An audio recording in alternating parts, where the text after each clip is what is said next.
ఇప్పుడు నేను చపాతీ చేస్తున్నాను. అదేవిధంగా చపాతీ పిండి అందులో కలుపుకోవడమే. తీసిన బీట్రూట్ని ఇలా పీసెస్ కింద కట్ చేసుకుని మిక్సీ పట్టుకుందాం.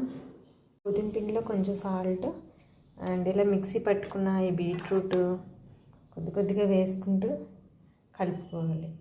ఇలా చపాతీ ముద్దలా కలుపుకుని ఒక 10 నిమిషాలు ఒక 15 మినిట్స్ ఇలా పక్కన చేసుకుంటే ఈ చపాతీ పిండిని కావాల్సిన సైజులో ఉండల కింద చేసుకుని చపాతీ కింద చేసుకోవాలి.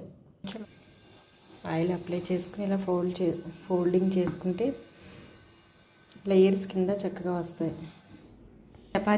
ఈ చపాతీ ఖాళీలోపు వేరే సైడ్ ఆమ్లెట్ కొద్దిగా ఆయిల్ వేసి ఇలా పూర్తిగా కాల్చుకున్న చపాతీని మనం ఇక్కడ ఆమ్లెట్ రెడీ చేస్తున్నాం కదండి, దీనిపైన ఇలా స్టిక్ చేసేసుకోవడమే. తింటారు ఇలా beetroot chapati egg rolls ready అండి. పిల్లల్ని బీట్రూట్ జ్యూస్ తాగమంటే తాగట్లేదు, సో ఇలా చేశాను.